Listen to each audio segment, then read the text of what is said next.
All right, welcome everybody here to our matchup between the Melbourne Midnights and Beach Ball Clutch Key alongside your play-by-play person Dexatron here with a very nice matchup for you. And this is going to be a team that is 3-0 in competition in this split, only dropping one map so far against Beach Ball, a team that is 1-2, has 5 map wins, 6 losses, but still makes it out here to the semifinals and just awaiting their last matchup to see which one of these teams heads to the finals here in tourney number 2. So, Dex, we got a little bit of a good game here between these two teams. Yeah, like you said it yourself, Midnight's coming into this riding a perfect record in this split. Beach Ball, struggling a little bit, but they have made it to the semifinals here where they do have to go up against that perfect team of the Melbourne Midnights. However, they've made it here. That really shows that they could potentially give the Midnights some frights in this game.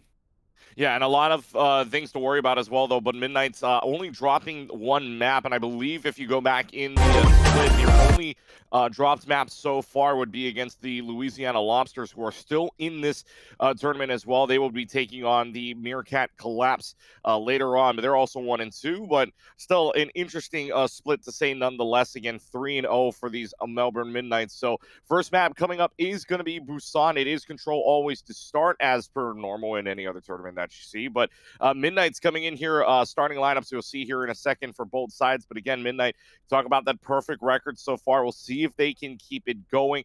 We'll see if they can only keep that one drop map. That's super impressive in itself. And your map differential is a +8, don't you think?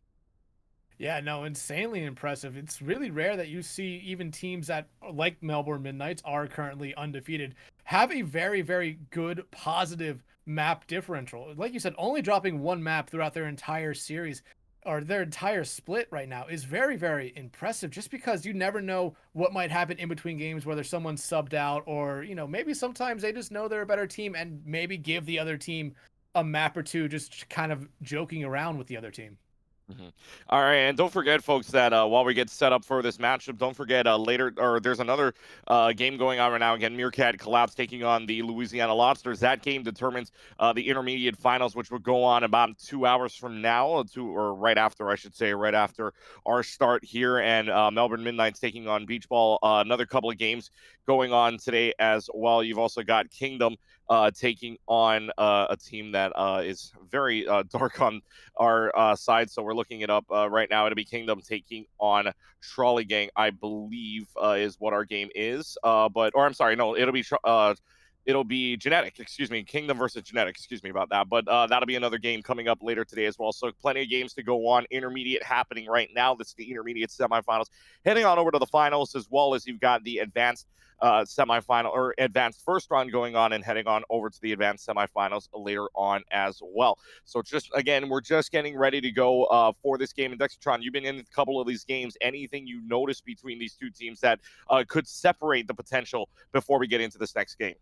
Well, I've casted the Midnights a couple times this season. Every time they've been absolutely dominant in all their games I've seen from them. Not really struggling against anyone. I believe I watched them drop the one map to the Louisiana Lobsters earlier in this split, and it was a very, very Now closely fought traveling to map. Busan. That entire time, the Lobsters were able to just kind of Initiating just match. will their way to getting that one. But then after that, it pretty much was pure domination from the Midnights there. So yeah, we're going into map now, and we're going to see if the Midnights can keep their impressive streak going. First map, of course, again, is Busan, and the first map that you will see here is going to be on Sanctuary, and Sanctuary kind of an open concept, if Ready you will, for kind of like battle. downtown in a way, but that drum in the middle as well as that side drum room can kind of make some things shift it up, and we'll see the team compositions out as we prepare to attack side. You're looking at the team compositions right now. Looks like Zenyatta and Brigitte are the picks. You've also got a Sombra that might appear for the side of the Midnights. Yeah, it's interesting to see that right now while we are going into a pause. Looks like Nox is actually kind of just teasing a whole bunch of picks right now.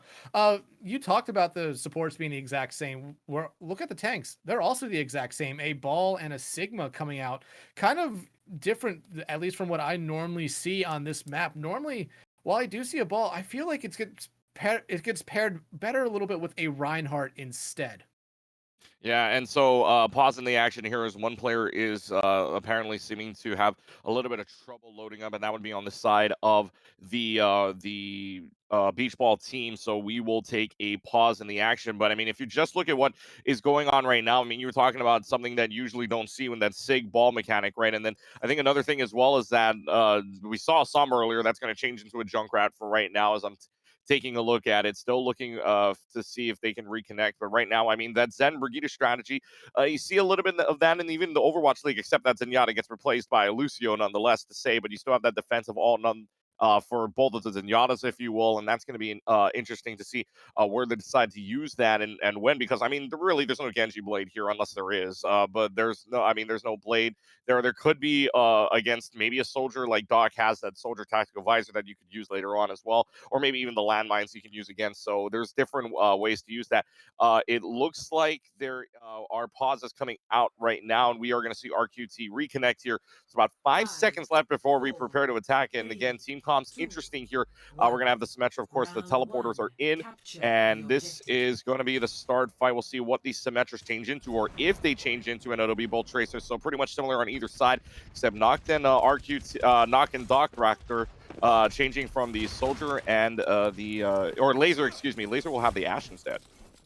Yeah, that's a little bit of an interesting pick in my opinion right now, but the difference is Soldier's more of a utility in my opinion, being able to heal.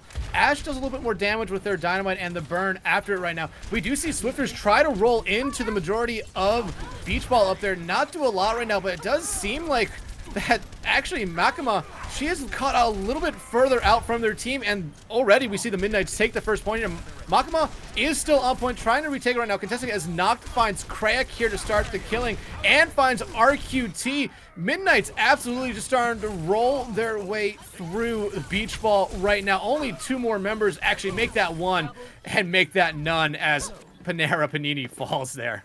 Yeah, and you can see how fast the pulse bomb already gets built up by Noct, right? He already gets a pulse bomb available and really nothing to defend against it with it. But if Noct lands his pulse bomb, that's going to be a huge fight start. And he's looking for something in the back line here. But a great take, great fast take here by the side of the Midnights. So Noct looking around pretty sneakily, maybe seeing if they can get that pulse bomb in the back.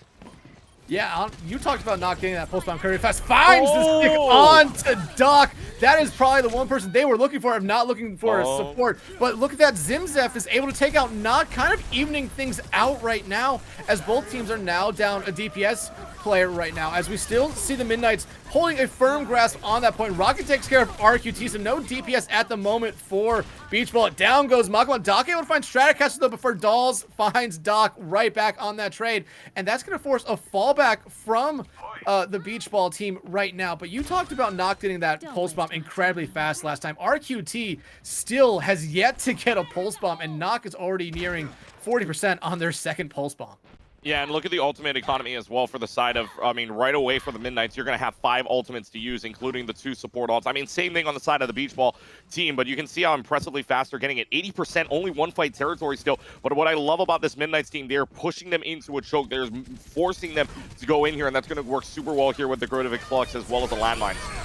Rally is coming out, Mindfield's coming out, that's huge. And Graviton Flux coming out, finds 2 already to the Midnights. The Visor comes out from Doc, but is immediately gone, and 2 more down, make it 3 more down for the Beach Ball squad. Only Krayak left alive, but as they fall there on point, I don't believe there will be anyone for Beach Ball able to get back in time, and that is absolutely correct. The Midnights easily take this first point. Yeah, and you can see the way that they handle that very well inside of the small drum room on the right side of the map. You can see the way they forced them all together, and that Wrecking Ball from Swifters lifting them up, allowing Dolls to use that Grodic Flux up and basically carry about 4 or 5 people in there, and that allows the rest of the team to just run in. Zimzif actually died with the Transcendence. That's a huge ult you lose if that's not activated. Zimzif dying super early without using that Transcendence. Yes, you want to, I mean, you have the rally as well from Panera Panini, but you don't have the rest of that healing from the Transcendence. Rally doesn't build up that fast as fast as Transcendence will heal you. So when you look at it, Zimzif dying there was super huge for them, and that just allows them to choke them out inside of that drum. But now you look at Mecha Base, same thing again, and right now, Laser's on this Tracer. If not switching on over to the Soldier, actually. So this is going to be another fast run, but more or less this is going to be fast coming from Beach Ball. They want to take the choke this time around. Ooh, but Swifters immediately getting caught out by that May pick from RQT. Panini takes them out right there, and that's a good start for Beach Ball here, as they need something to go their way, and taking out the tank line for the Midnights here is great for them right now. The objective is open. I would imagine we see the Beach Balls try to take first point here, as they do have such a large numbers advantage, and they're able to. But the entirety of the Midnights right now, minus Swifters, is on that high ground, just kind of poking out some damage. They do force Makima up there, but Makima will fall back down so that they do not get DMAC'd. But they actually do get DMAC'd. RQT, though, able to take out Swifters, again with help from the majority of the Beach Ball squad right now. And a charging Craig comes in, is able to somehow get Stratocaster, even though it seemed like they were just out of that range of being pinned.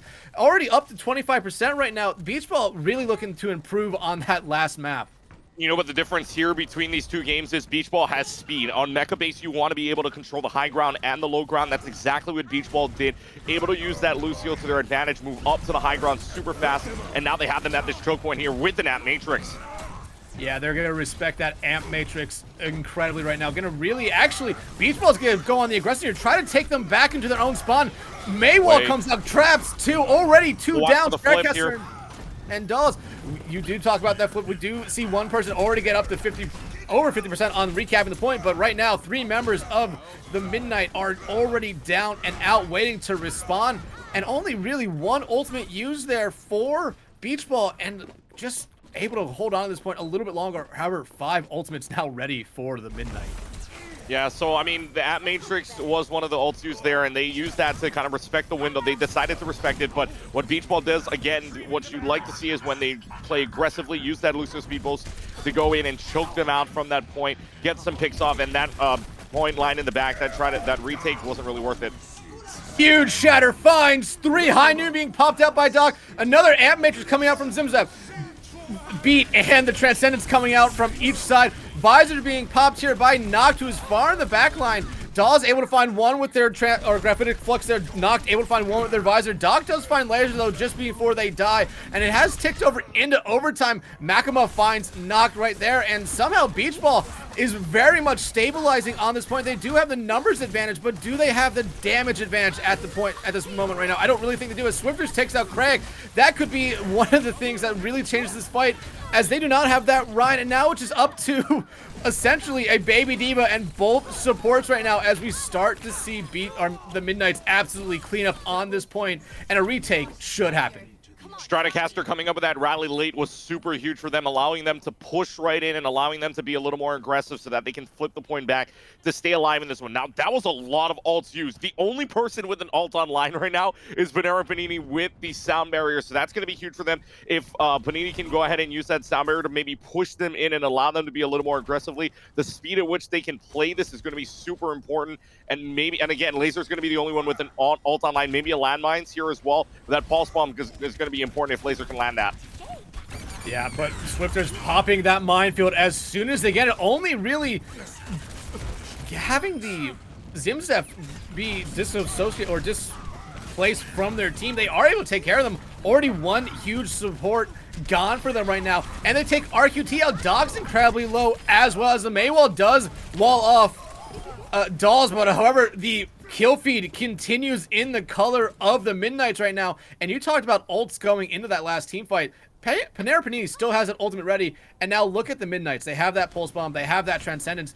However, you could still say that the Beach Ball is close to 3 or 4 other ultimates of their own right now. Yeah, I would say Panini, you wanted to save that ult, especially with the sound barrier back there, really not getting anything and only displacing Zimzip. But now that you have it, you're able to stay alive. And now, they've got the flip as well. Beach Ball got it back. Graphitic Flux comes out, finds all 5 members on point. That Immortality Field will keep them alive right now, but they are all incredibly low, and look at that! That is a team kill for the Midnights there, as they will easily flip this point over as fast as the Beach Ball team was able to retake it. And you know that's huge as well because Panera Panini using that sound barrier, but for what? They were all on the low ground, everybody else for the Melbourne Midnights on the high ground. So they decided to wait that out, wait for the Gravitic Flux timing. They used the Immortality Field too, and then everything just went to pieces there for Beach Ball. So now, last fight territory here for Melbourne Midnights. You're going to have a lot of ultimates to use, and now attack fires are coming out first. Yeah, attack fires. Both attack fires actually coming around. Minefield on the point. Shatter comes out, but the damage has already been done. Swifters taking out half of Beach Ball on the road, but Makima comes back with a huge Diva Bomb of their own to keep them in this fight. RQT kicks out Laser as it has now ticked into overtime for both sides. The Beach Ball squad has been able to reflip it here, and Swifters rolls themselves off the map, and Beach Ball will take this one. Oh my god. Okay, a lot of things to unpack there. My hands are above my head as well as yours is. That was an insane fight. So first of all, Swifters, let's unpack that for a second. Swifter gets a kill using the landmines and basically getting 3 down, but then right back at them, a huge blizzard from RQT gets the Sigma as well as basically any chance of the shield to block the bomb that allows Makima to get 3 kills and basically making this a full-on game. That was a fight and a half. And then Panera Panini making sure that stall does not happen with that Wrecking Ball from Swifters, able to knock him offside the map, and now we're tied 1-1. And you can see the difference here. I mean, Beach Ball playing so much better, playing so much more relaxed, and you can tell that. I mean, even in that stressful situation, the Blizzard Bomb combo, it was huge. And now you're going to see a Torbjorn come out from Doc. That's going to make sure that Laser and even Knock now on that Summer, that's going to make sure that they are delayed at all possible. Yeah, I kind of like what Beach Ball is doing right now. They're kind of playing around that turret at the moment, as it will rain in some damage as Laser finally takes care of it. Makima and Doc, though, take out the first 2 members, actually the support line of Midnights here. But it seems like Laser, all the way in the back line, might be able to take this point first. Actually, no, they won't, as the entirety of Beach Ball is collapsing on them, and Beach Ball should be able to take the point first here. Nah, man, you got to remember, Panera Panini is a Lucio here. You got to remember that they can speed boost back to the points. So they can play at that choke and then just come back for the flip right away, even if somebody's taking it over by themselves. But a great play, Laser and Noct. You can see how important that turret becomes. Laser and Noct, or Laser rather, focusing on the turret, making sure that goes down. But what that does is that now makes it a 6v5 to push them into choke. And even though they're trying to really push this in, that turret underneath is going to cause so much problem. But now this is their chance to push in. That turret's gone. Yeah, the damage was already coming out from Zimzep, but they had to really just forego that as they had to dive on the point to keep Midnights there from retaking it. Doc does have his Molten Core ready to go, and RQT, again, really close to that Blizzard. Only thing that we see the Midnights have right now is a Minefield and the Transcendence. Here comes the Molten Core, basically just covering the entire point. Minefield has really trapped all the members of the Beach Ball there, and look at that, 1 taken out by that, and 2 taken out by the Pulse Bomb from Laser, and we're starting to see the Midnights here really finally show something on this map, as they should be able to retake it, not after, though, only after 52% going to the way of Beach Ball. Yeah, that Molten Core wasn't the best. I mean, you keep them trapped inside of that lower room, but you still have Swifters who had plenty of health to work with, dropping the landmine, and of course, Laser can always rewind after using the Pulse Bomb, so that wasn't the greatest place to put the Molten Core. Keeps in there, and that's a huge EMP to start.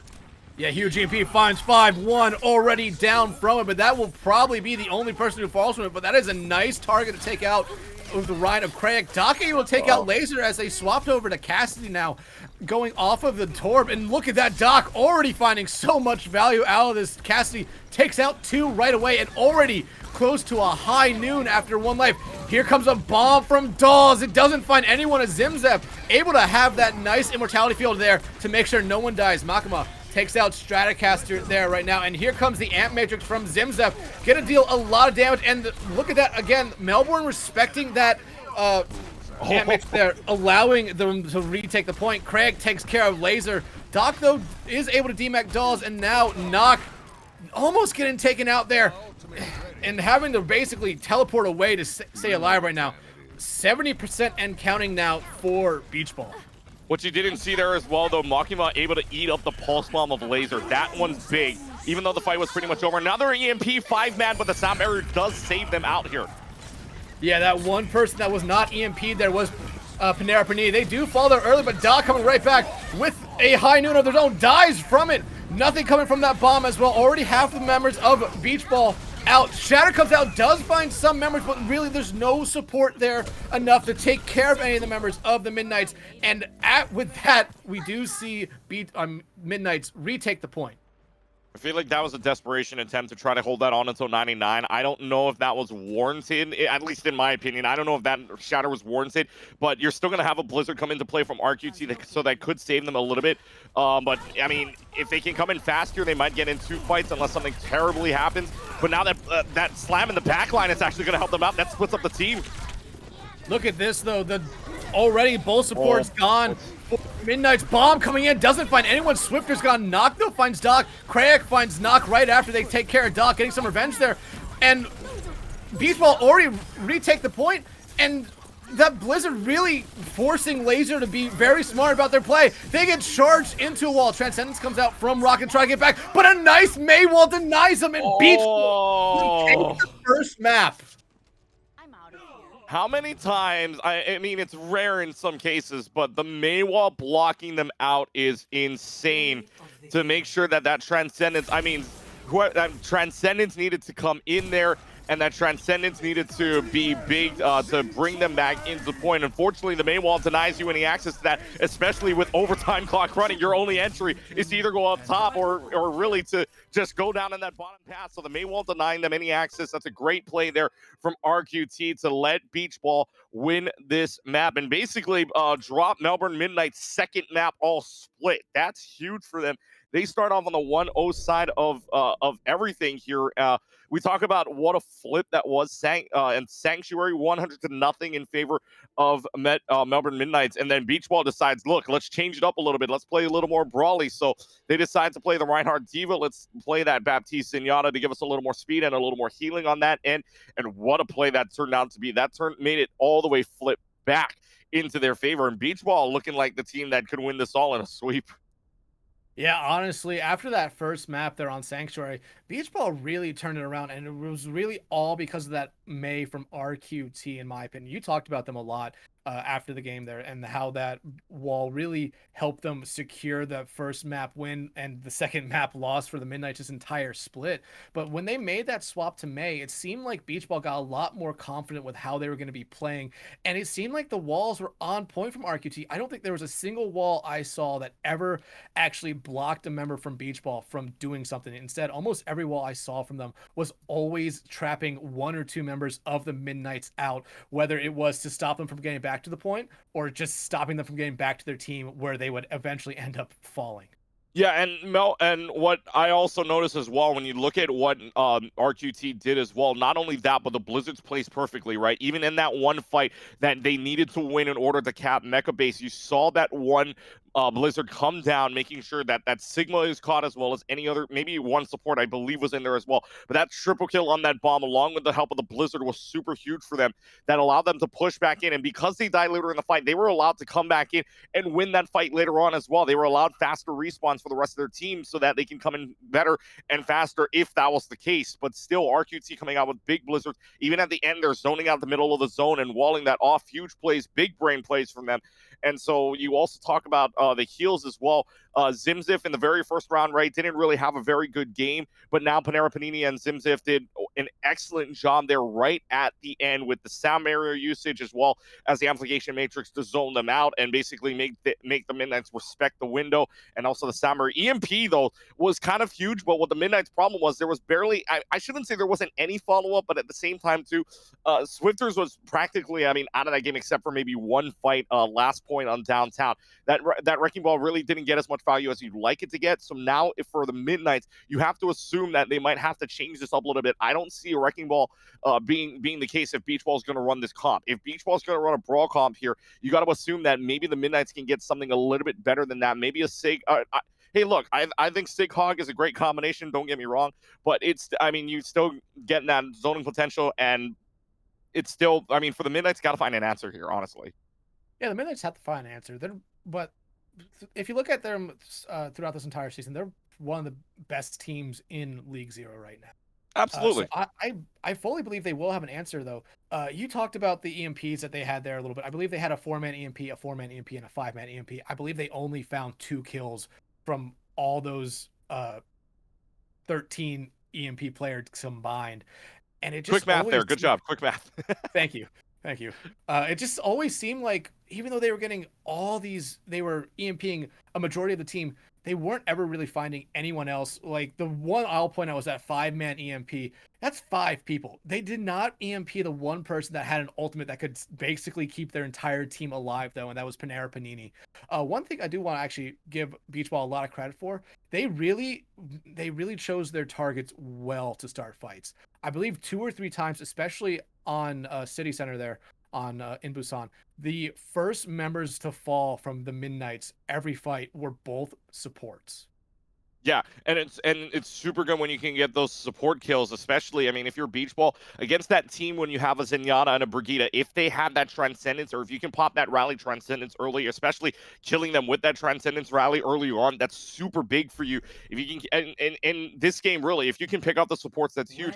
Talk about the EMP again, 5-man, 5-mans again. They've had that twice on that last map of Mecha Base, but couldn't really provide anything on either of them. So now what you want to see, and I think it was mainly because they were too far back. The EMP was used way in front, way in that far back choke, but really there were only maybe 2 or 3 people that could follow up and not enough speed to get there to follow up the rest, especially in that choke point. And Panera Panini not being caught out with that sound barrier too was insanely huge for them. So that fight follow-up is what you got to have Melbourne Midnights work on here, especially in a situation where if you can get that EMP off, if that still is the case here as we go on to Hollywood, if that is the case, then maybe in itself, if you can get that follow-up, that'll be huge for you to win that fight. So now you look at Hollywood here, and defense is going to be on the side of, I believe it's going to be on the side of Beach Balls. Or no, I'm sorry, that's going to be Melbourne Midnights that have this defense. So yes, you're going to have a little bit of the Hanzo, and you're going to have the Ash as well. So a far away pick composition here, as well as a double shield from Dawson Swifters. This goes away on October 4th, folks. Don't worry. So double shields does go away starting from October 4th when Overwatch 2 comes out. Trust me, there'll only be 1 shield, if that, because Swifters probably if they play the Orisa again, you won't have a shield. I mean, you have the Javelin if anything, but for this time around, you're opting more for a dive tank composition with Crake and Makimo, but now they're going to dive right in, misses the top, and that's huge, which means this Winston has no out. But Doc, though, able to find the first pick there on the knock. And Craig, again, diving up there. I think they're purposely missing at this point, trying to get anyone on the side of the Midnights there just to fall down onto the low ground. And it seems to be working right now. They're getting a lot of pressure on the Midnights right now. Craig going back on that high ground, trying to find anyone's Doc again. Landing that arrow through the head of Laser right now. Already 2 members down for the Midnights. One should be back, though, from spawn, as we do see Dolls try to get on the high ground to disrupt anything that Beach Ball is trying to do. Both Craig and Makima incredibly low right now, but are able to get healed back up.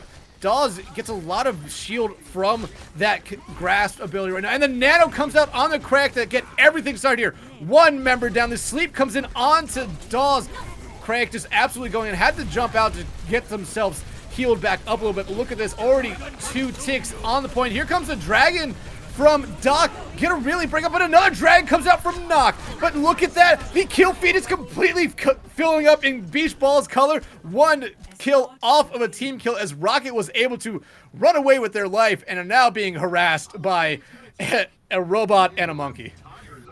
Yeah, for Beach Ball, I mean, that was textbook for them, right? To build up the nano boost that fast, and look, Zimzip's already at 63%, and the backline pick too, Rocket dying there is huge. That's so much free space, and that's so much free card time that this thing is going to have moving forward here, and that dive composition with Break on this Winston provides them so much more room to work with, especially when you have that double shield composition. Dawson Swifters were split up, and again, look where everybody is. There's 2 having to rotate back around so that double shield comes back. When the double shield splits up in this composition, that's going to allow RQT as well as Craig to basically dive whoever they want to, but Laser getting RQT is huge, but the red still comes out to make it back to 6v6. Craig in the back line here, a jump is going to basically win this one.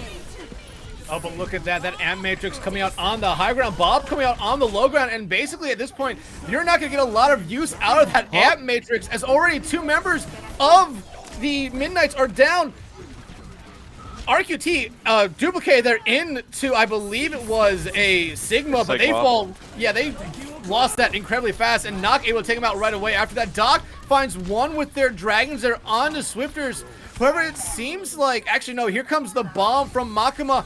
It doesn't find anyone other than that bongo, as Panini able to res Doc, keeping them all back in this fight, but it seems like they're gonna fall back and try to regroup.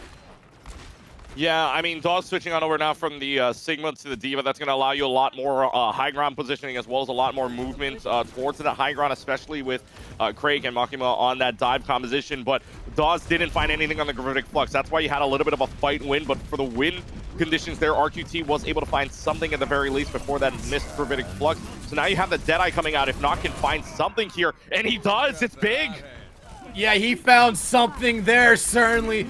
4 members gone, 1 comes back, but Doc is already taken out by Noct again. Rocket takes care of Panini, and now we really start to see the Midnights get a firm foot in the door in this map, or just some sort of hold here for a moment. Still a lot of time for Beach Ball to push here, and they don't have a lot to go. However, that huge high noon from them really gives Midnights here a lot of momentum.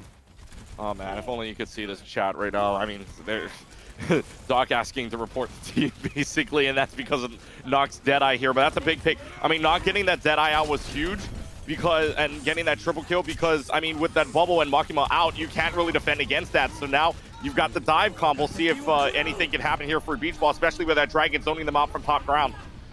It will force them off that high ground. Dolls, though, takes out RQT, who was basically doing a 1v1 and lost.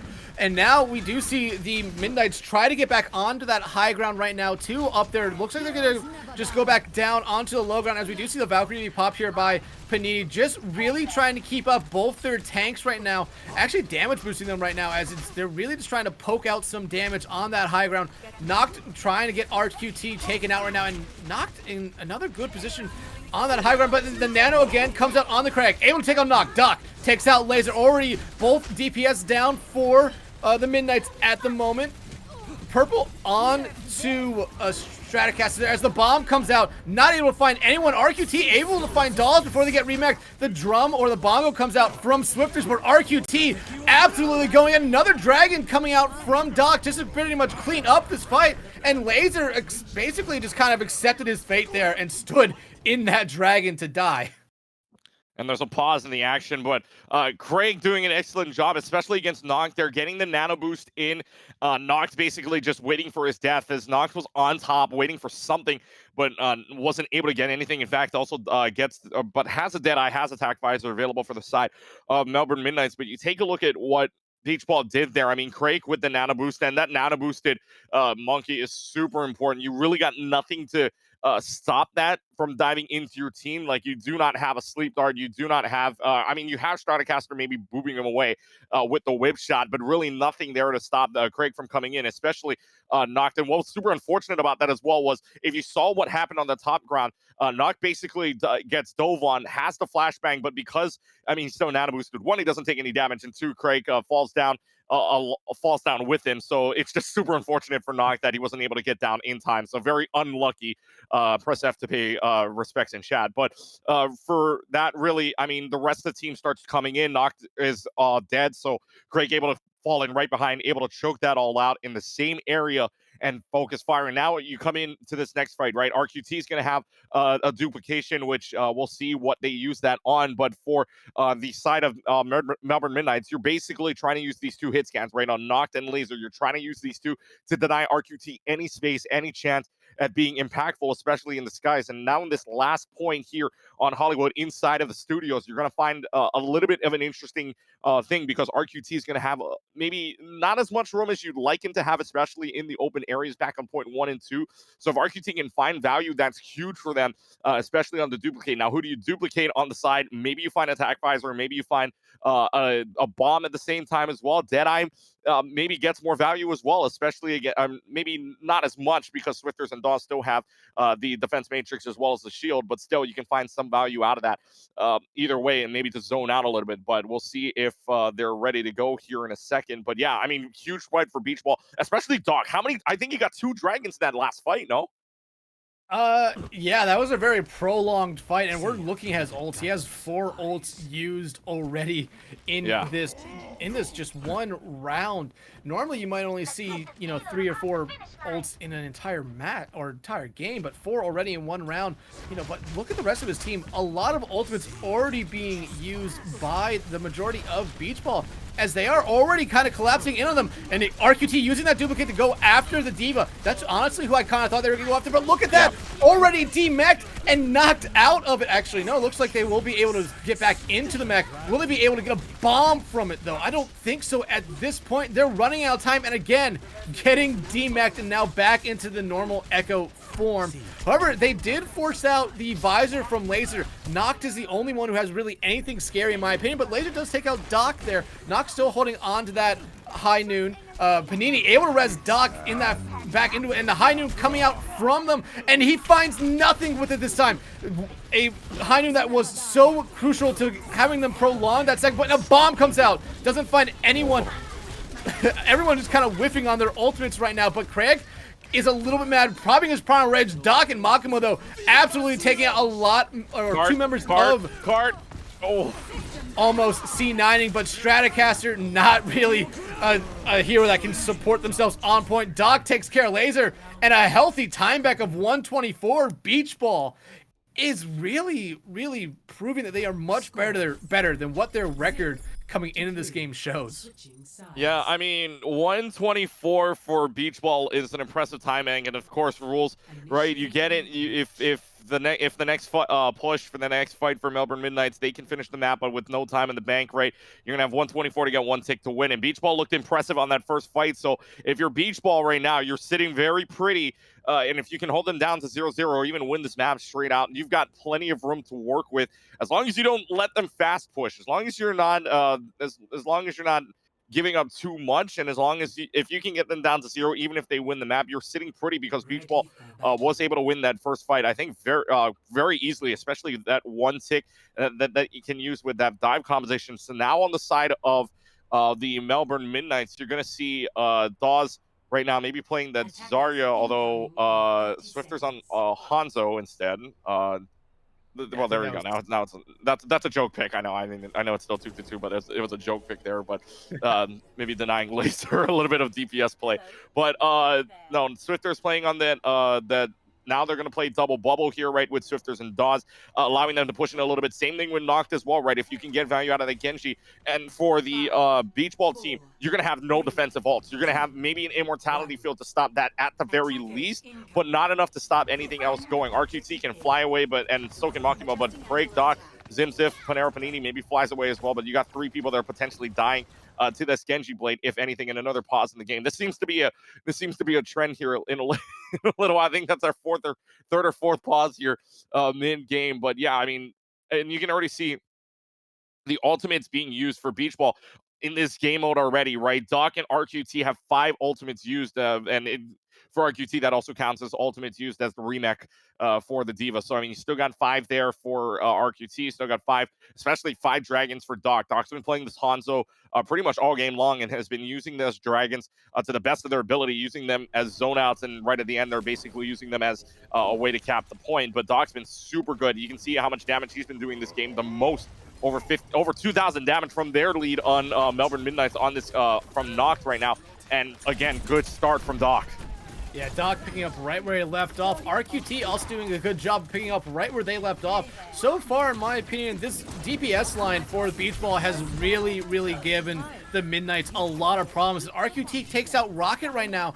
This is really starting to, like, I don't know what's going on with the Midnights right now. We talked about it a lot. They have by far been the best team in the advanced division this entire season. And right now, it seems like Beach Ball knows everything they need to do to kind of disrupt them. Yeah, I mean, right now, that late pick there for the Swifters, I mean, Stratocaster is able to pick up the res on the right side after choke. That's huge. That means that now for the Beach Ball, they have to drop down. So this is going to allow Melbourne Midnights to basically force their way into the choke, and now they've got a chance to win this fight out, but they're stuck on high ground. If they can dive this, they win this. Yeah, Rocket, again, really close to that nano. I imagine it will be going on to Swifters once they get that, but here comes the Amp Matrix, and Doc already making use of it. That nano's gone. Oh. Doll already out of this fight as well. And down goes 2, 3 more members. Only one more member of the Midnights left alive, and Megan, no more members, as I'm going to call that a team kill for the Beach Ball right there.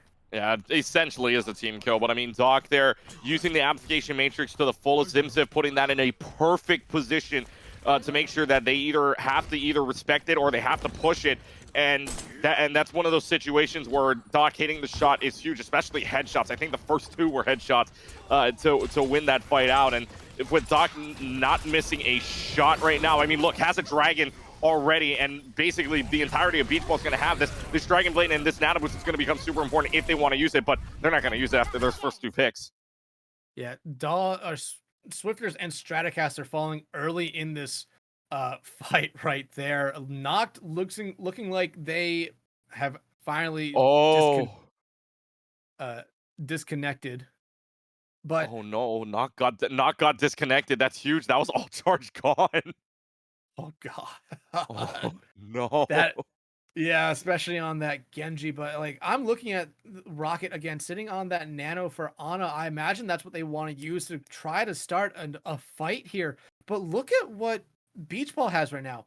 5 ultimates ready to go. Zimzef is the only one who doesn't, as they use their damage matrix in that last fight, and it got a lot of use out of it, taking out 2 members of the Midnights right away, really turned that fight in their favor. But right now, while we wait for Knock to come back, what do you think the Midnights need to do here? Do you think they need to swap up their composition here, or do you think they need to pick a target and try to kill at least one person for Beach Ball right now? I think it's more or less not so much in the sense, because in this packed composition, right, with Craig and Makima able to create some space for you and allow Doc to get in, is I think it's more or less not target focusing, but more trying to get them off that high ground. You can see Craig and Makima right up on that high ground, making, or Makima's down on the low ground right now, but making sure that Makima or Craig has enough space to stay on the top zone. You have Doc staying up there as well, and you have the potential for Doc to basically make so much more room. And it's hard to dive into that top area, right? The only two ways are down below, downstairs, or you have to dive up that top floor, and which Swifters is trying to do. But with Makima there or Craig with that halt to kind of disallow them to do so, then it's super hard to come in. Now, if you want to make some swaps, sure, Laser has that pulse bomb for you, and maybe can get underneath and maybe get that pulse bomb in.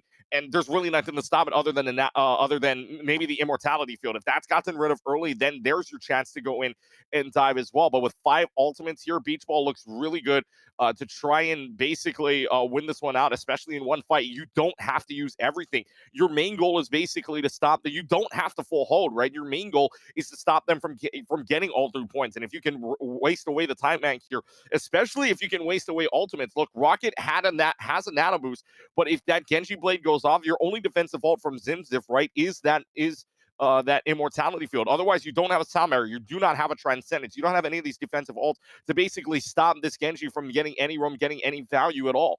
But now with Noct gone, here's the unfortunate thing. Nocto's had that blade online. He disconnects, and that ult charge is gone. That ult charge is gone. So now who do you nano? You got to nano the Winston to go in, so that now that Winston has to make so much space. Dawes has that Zarya bubble to do something here, but look at that, 69%, right? Dawes doesn't have a basically a graviton surge to make anything out of it. Your only chance is to get something out, and RQT and Doc are so far away from any point in that laser too. So really, there's a lot that has to happen. There's 3 main things. One, you got to make sure Doc dies.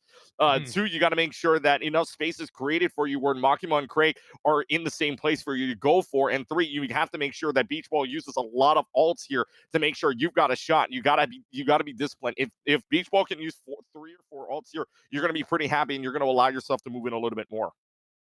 Yeah, honestly, agree with everything you just said. And talking about what Midnight's need to do here, they I'm gonna basically just go say what you just said again. They need to force out some ultimates from Beach Ball right now. They need to get rid of at least the bomb and a dragon here. The bongo, yeah, they can. I feel like you could still win a fight even with that going on. RQT's duplicate. I don't think we've really seen anything out of RQT's duplicate this entire Hollywood map right now. We've seen them immediately transform into 2 tanks, and I believe every time be taken out within 1 second of swapping over to those tanks. So i I feel like RQT is more scary in normal Echo form than when they are duplicated right now. Panera Panini still has that Valkyrie, and you're talking about Laser's Pulse Bomb right now. I feel like that is probably the target they need to be going for right now. Getting rid of that support would be such a big play for the Midnights right now.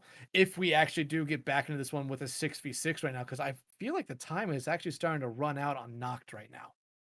Yeah, I mean, maybe running out very soon, maybe just having connection issues. But I mean, same thing, right? Like you were saying, that Paul, like RQT's been super good with the Echo. It's just the duplicates haven't been great. But maybe that's for the better. If you're RQT, you can force them to pull out ultimates, right? If you have the duplication, right, you're forcing in a fight. If you start off with that duplicate, you've got yourself another chance to build up a very fast ult. I mean, look, on the same token, with RQT having 5 ultimates used so far, right? That includes a Diva remake on that number still, even in that one fight back on third point and on their push. But you still look at the damage that he's doing, right? 8,770 to 9,680 with Doc as well. Doc and RQT on their own are creating a lot of damage, as well as final blows. I mean, look, Doc's got 17 and this Echo from RQT's got 11. It's still an impressive number in itself.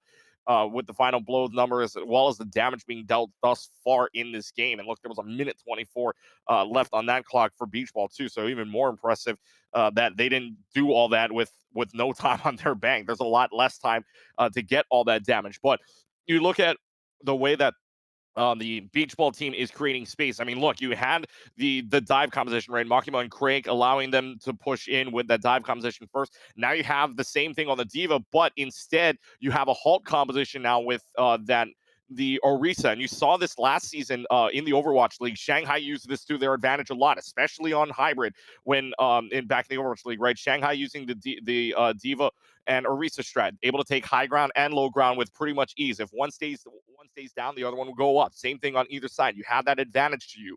So with that being said, if Craig and Makima are doing the exact same thing and working this to perfection, the tanks are creating a great opportunity room for you, and the choke point is no longer a choke point. It's 2 choke points you got to get through now with these 2 tanks. And so a minute 35 left to go, and it looks like they're going to play a 5v6 here. Not ideal, especially if you're on the side of the Melbourne Knights. Midnights, excuse me. Yeah, the Midnight's already playing Overwatch 2 just in a funny way right now with 2 tanks and only 1 DPS. And this only complicates the thing. We see the bomb come out from Craig early in this fight. I feel like they should just kind of respect that one and wait for it to go away. However, Dawes gets demeched right now, and that really hurts them here, as that's essentially an entire tank gone unless Dawes can get remeched. But right now, they're just able to land some pop shots and are getting close. The Nano comes out on to Swifters to start off everything right now, and they take out Doc. And we see RQT swap over into a Winston here. They are able to find Dawes. Swifters, though, finds Zimzef right there. Panini able to res Doc. Craig takes care of Stratocaster. And right now, the numbers are still just favoring Beach Ball right now. Here comes the Dragons from Doc. Really just going to force them off. They are able to pick off Laser right there. But look at that. It's just going to be rough for the Midnights to get back into this map, at least, with only 5 players. Yeah, it's super hard just to get 5 players in, and it's just a super unfortunate situation here. But I mean, you got Doc early on. That was a huge thing. You got Zimzip as well, but Panera Panini with the res there to help out. You're gonna only have a Valkyrie to enter. This is looking in dire straits, especially 10 seconds left. Yeah, Zimzep getting that damage metric, popping it right away. It looks like the Melbourne Midnights are going to respect that a little bit, and they are going to get a touch here on point to prolong this match right now. But we look at that, 2 members of the Midnights already down. Bomb coming up, and no one touches the point for the Midnights, and the map will just end.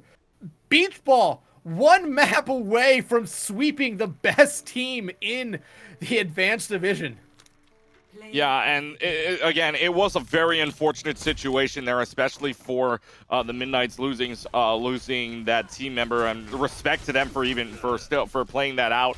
And I mean, even with 1 person down, especially with Noct gone, losing that value on the Genji blade as well as the nano boost. Your only option there was to nano a monkey, which in turn did well for you for a little while. I mean, you got 2 picks. Unfortunately, Panera Panini getting that res off and allowing the rest of the team to come back in is a great was a great opportunity, but instead Beach Ball able to take that win 3-0. So this is completely different now. I mean, even with the lost player there, this is a completely different scoreline than what I was expecting. Beach Ball up 2-0 instead. Remember, Melbourne Midnights dropped only 1 map back in the regular split. In Tourney, it's a little bit of a different story now. They've dropped 2 straight, more than anything, more maps than they've dropped all split in the first 3 weeks before we started this tournament. So, I mean, now it comes down to the Midnights. They have to reverse sweep here, and they've got a little bit different in. I believe they've got Epic Shock in instead of Noct, if I read this correctly. So a little bit of different type of situation is Noct unable to come back in for the time being. But for Beach Ball, I mean, what a way to win that, right? You didn't use ultimates, especially even if it wasn't a 5v6 situation. You win that with basically only having to use the supercharger from the Orisa there, only needing that one ult and allowing you to use any other ult later on in that fight. So the stagger ultimates is a really good thing for Beach Ball, especially if you're going to win that out. And for Beach Ball, using ultimates super effectively is what's winning this game right now. They are using every ultimate with full potential, especially if Doc can get picks like on the supercharger or like with the amplification matrix, right? If you can get these picks and these values out of the ultimates, Beach Ball is doing that super well. I feel like Midnights aren't getting as much value. We talk about the EMPs from last game from Busan. If that EMP with that EMP coming in, I mean, EMPs coming in and basically getting no value out of it. I mean, for Midnights, they have to find a way to get more value out of these ults. Yeah, but while we wait for this third map to get going, we're going to take a short break.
Welcome back, everyone. Like I said, we were only going to take a short break before we get back into map number 3 here.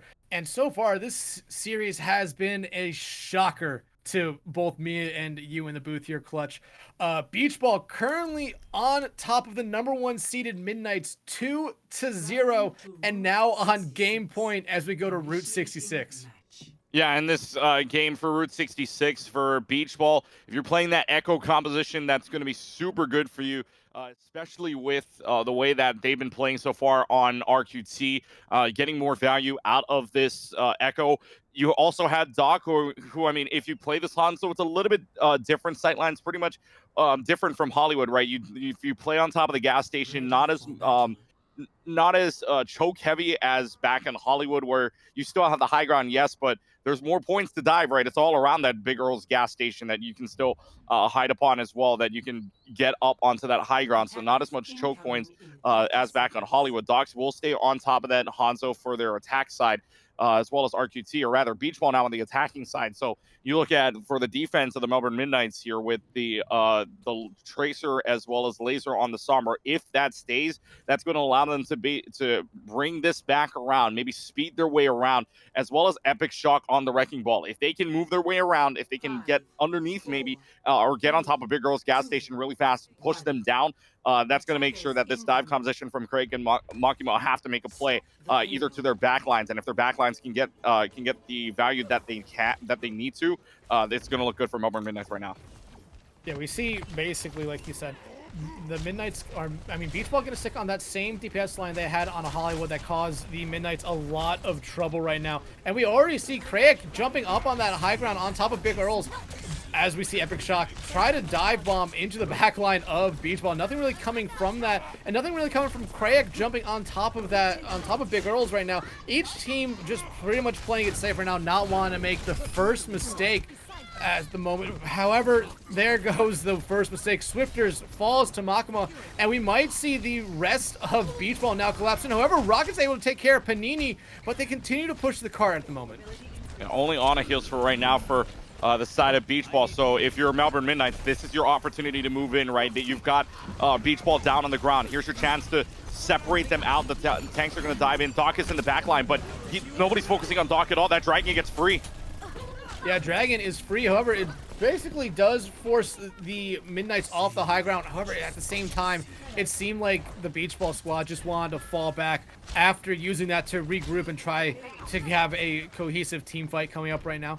RQT getting incredibly low there, but we'll be able to get healed back up. Both support ultimates ready to go, and Laser does have an EMP ready and is standing in very dangerous position right now as they are looking, and they find 3 right now. Already 1 falls from that. They're looking to find more. 2 down out there. We're gonna hack onto Panini there. However, finding those 2 out of RQT and Doc are huge picks, and Laser continues to go in.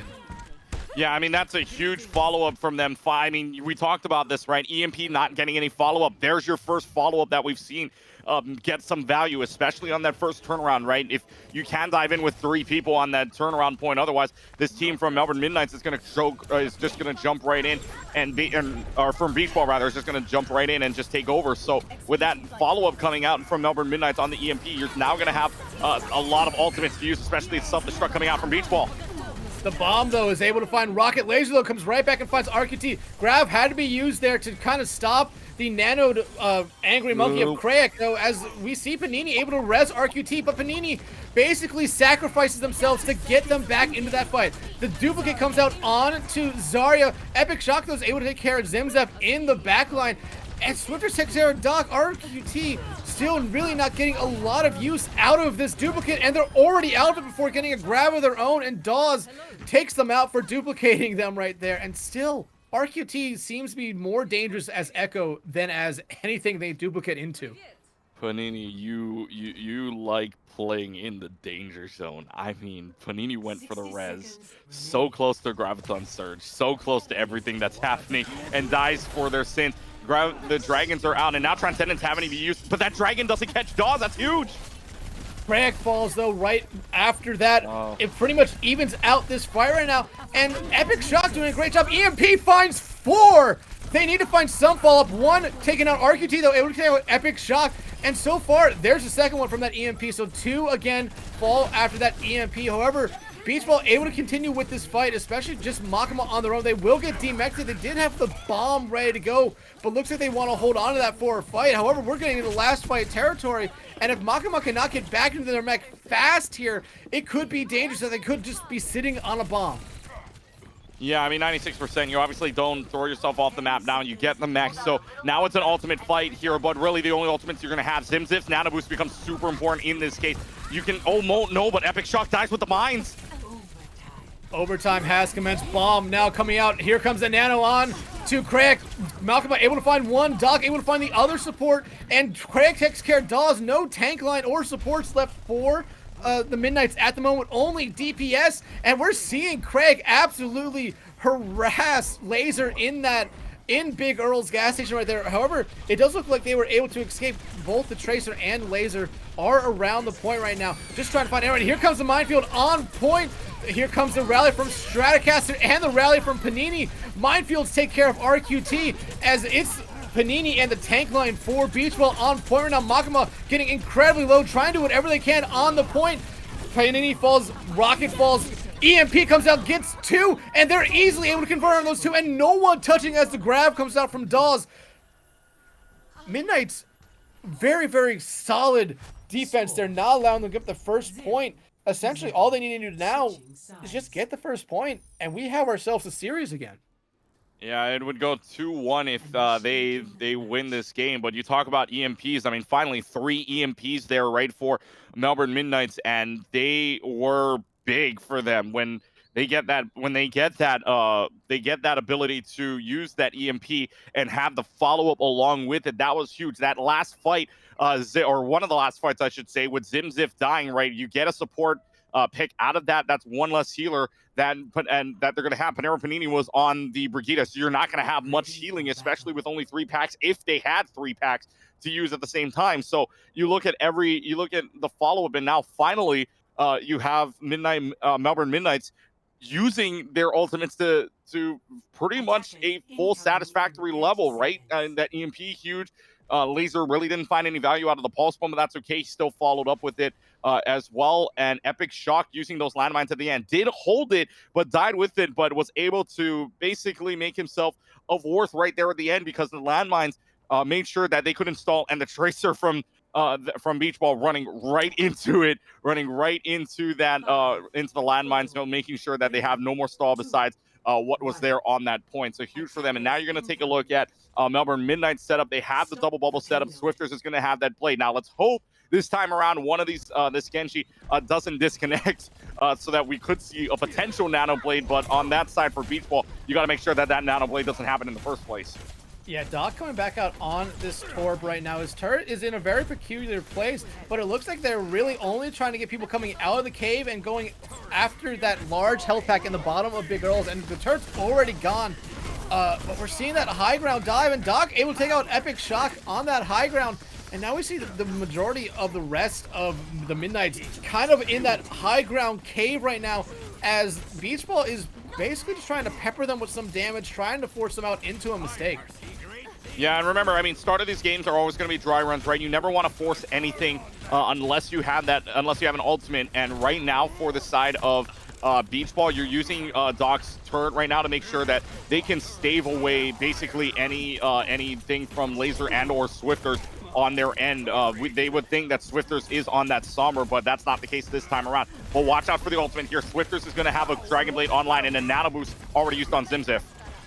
Yeah, Zimzip's taking care of Stratocaster, picking their targets and picking them well. Now they pop their Primal Rage. However, look at this. Midnights are already so close to the point. Grab comes out way far in the back line. However, the Midnights, again, getting incredibly close, less than 10 meters now. Swifter's able to take care of Craig. Still fighting on the high ground. Here comes the Molten Core from Doc, just really putting it all around that cart. But Pulse Bomb and Dragon Blade comes out. Swifters finds 2. It's all up to Makima at this moment. RQT is back. Makima gets demech'd right there. It's all up to RQT to try to hold this as long as they can. Craig able to get back in this fight after RQT falls, and Craig falls as well, and that should do it. We have ourselves this series, everyone, as the Melbourne Midnights take Route 66. Yeah, and a huge win for them. That Dragon Blade right at the end from Swifters and Rockets said it again. Dragon Blades will win you the fight, especially with no defensive ults. You didn't have a Brigida rally to save you there. That came in late and really, I mean, wasn't used at all in that last fight, as they were too far back to use that rally from Panera Panini. Wasn't able to come back in and basically save the team from what could have been a Nano Dragon Blade with that rally, if it could have saved them at all. So, I mean, what a play overall from Melbourne Midnights, using every ultimate to their full potential. Like I said, their ultimate selection and their ultimate usage basically stepped up there in the end. So for Beach Ball, now the question is, I mean, the next map for them, for Beach Ball, you got to find a way to take down Swifters on this Genji, and for the Nano Boost on that blade to become less important than it really is. Defensive ults, we saw Panera Panini play on that Lucio before, right? Back on control, we saw that Lucio Baptiste work out super well for Beach Ball. I'm surprised, knowing that there could be a Genji, or there could be something there that they didn't really use the sound barrier to, maybe, or they didn't really play an alt Lucio. Look, I know it's Route 66, and you're going to down me for this, but hey, I think Lucio there, or Zenyatta there, Transcendence, is a super huge play, especially right at the end there. You needed that defensive alt to come in. Panera Panini wasn't able to provide a defensive ult for you. So in that case, Beach Ball was able to, or Beach Ball fell back, and Midnight's able to come in and just sweep them off their feet. So now you have Temple of Anubis. This game mode is going to be gone, but you still got to play it here for the time being, for the next, I believe, 46 days. Got to play it out. And now you're going to see for the Melbourne Midnights, if they can play the way that they did on that Big Earl's gas station, the way they played it here. Look, Temple of Anubis, you still got plenty of ways to get into that choke point, whether or not it's jumping in there, using two of the side rooms, or basically getting to the point right away. You still got plenty of options to go through. There's still that one choke point, but a lot of people like the side where they're rotating first before they go. So if Beach Ball can choke them out, they've got the series win. If Melbourne Midnight can go in and basically dive in their composition and make sure Doc and RQT get no value out of their characters, I think Midnights take this to game 5. Yeah, one thing I want to kind of talk about there, we finally saw a Somber from the Midnights actually get Yes. some use out of their EMP there. They were actually carded there at the end of that last game. 10 members EMP'd, 8 offensive assists coming from those ones. So a huge difference there. And I really think it kind of won them that map there. However, we're going into a map that Beach Ball picked. So they're picking this map because it favors them. However, Temple of Anubis is played so often that I feel like it's not really a downside for the Midnights to come into this one. As I said again, it's a map that we see a lot. Well, but for this split, right, you got to think about going back to you got to think about going back to the first 3 weeks, right? Melbourne Midnights have only dropped one map, meaning they haven't seen map 4 all too often, especially in this kind of situation. This is the first time they're going to see map, or second time, I should say, they're going to see map 4 coming up here in a little while. It looks like we do have a pause in the action, and then it looks like maybe somebody, maybe it might be an auto disconnect for somebody here. But either way, right, you talk about the cards, 10 cards there for the side of that EMP coming out from Melbourne Midnights, and that allows you to win fights. If you can get all those offensive assists on that EMP and the follow up afterwards, that's going to win you a lot of fights. Trust me, EMPs win you fights if you can follow up with it. And it's not like those EMPs were used when nobody was there, when nobody was far back. This time around, that EMP was used when they were in a perfect position to do so, to follow up, to speed up and get into that area where that EMP is. So right now, if they do the same thing here, going to be a little bit tougher, especially, I mean, maybe if Melbourne Midnights runs the same composition, then that EMP becomes super, super important here, because there's a lot of choke points to get through. You're going to have to fight through these their area, whether or not it's going upstairs, whether or not it's going through one of these side rooms to get to the point, or whether or not it's the point itself. Remember, this is point. This isn't payload. So it could be considered a choke point in itself. But if this EMP becomes big again, 4 or 5 are going to win you fights. If you can EMP a 4 or 5 and follow up with maybe one pick might be it. One pick is all you probably will need. 2 picks at the very minimum for me. But for right now, Melbourne Midnight's doing their job, especially that last fight. It looks like a completely different team. And for the Midnights, they just now are, they're on the defensive side. Beach Ball, it is their pick. It is their map pick. But like you were saying, I feel like everybody's seen this. I think Temple of Anubis and Sky Industries, probably your 2 maps that we see the most out of teams picking for assault maps. Although, again, October 4th, this is gone. So we'll see what teams pick otherwise after that. The only other new map mode after October 4th is push. So, hey, only 2 maps to choose from there anyways as well. But you look at the team compositions here, and for the defensive side, they've got the double bubble. I like this pick, especially if you can dive onto Doc or RQT very early on, or you can play on the back lines as well. Panera Panini's only got that stun, Zimsif, maybe the sleep dart, but if that misses, you got free reign on the back line. Double bubble, looking actually at both sides, really. Yeah, honestly, we're seeing that double come out for both sides, like you said. However, I feel like this first point really benefits Beach Ball. We've seen how their dive has been very, very good. Route 66 was the only time that we did not necessarily see them have that dive work out for them. And this is a very dive-heavy map. They're sticking with basically everything that they ran with there on both the first and second maps to get those wins. However, we do see Craig jump in to find absolutely no one, as the Midnights are playing this very, very smartly and staying back from the normal dive points. A bubble comes out on the Craig there to make sure they do not get hit by that dynamite. And again, we're seeing Craig force Laser off of that high ground, and Epic Shock actually gets slept here. However, I don't think it will really matter much as Laser takes out Doc here to get everything started.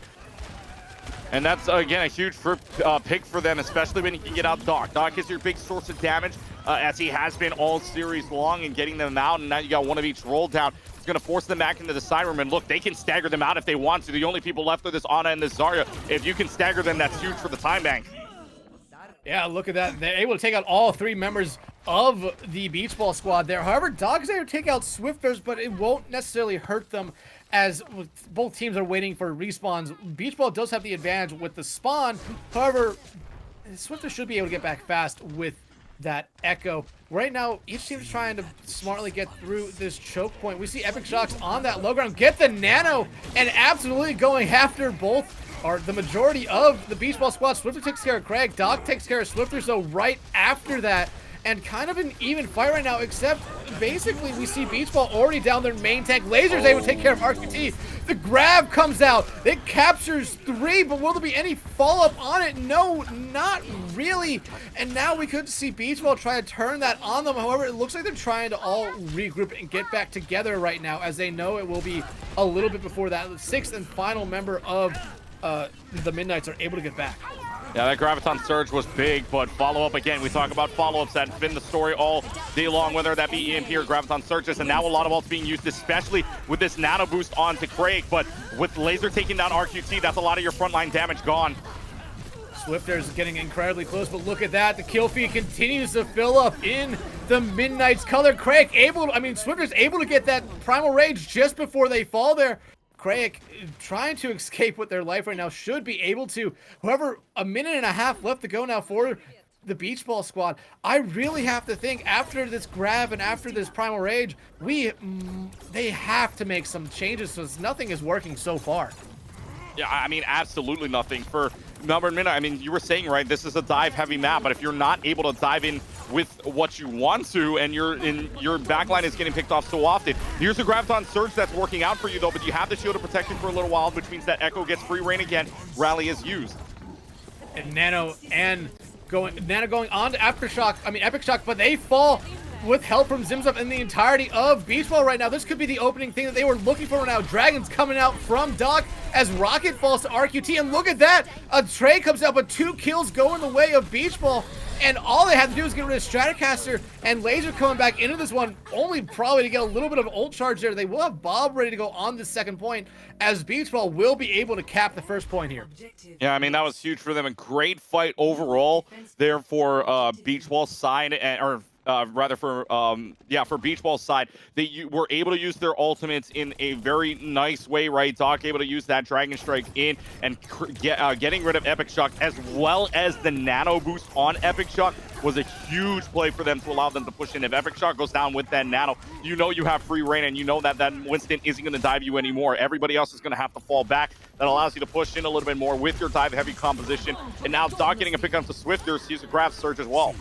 Yeah, but look at that. Dolls pops their grab, but they fall right after it, getting nothing from it. Again, Rally coming out now from Stratocaster, and Bob coming out from Laser. Primal Rage also being popped by Epic Shock, able to take care of Makima after Doc is take care of Swifters, but after Epic Shock takes 2 out with the Primal Rage, Craig takes out Rocket, and a very, very kind of scattered fight going on point right now.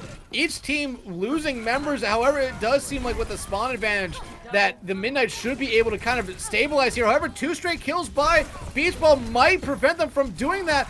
Swiftly so able to take out Craig, swapping onto that Doom Fist right now. Pulse Bomb comes out from RQT onto Dawes. Not able to take him out, but they are able to take him out right after it. Laser takes care of Panini. RQT takes care of Rocket. Swifters takes care of RQT after that. Trade after trade after trade, and now we finally see some stabilization on the point from the Midnights. Yeah, you wasted a lot of time, Ang, there. If you're looking at an MVP of that fight, by the way, Epic Shock with 2 on the Primal Rage, huge for them, especially in a fight where you needed to stall out as long as possible. Epic Shock able to do that. They are able to get 1 tick on the board, though.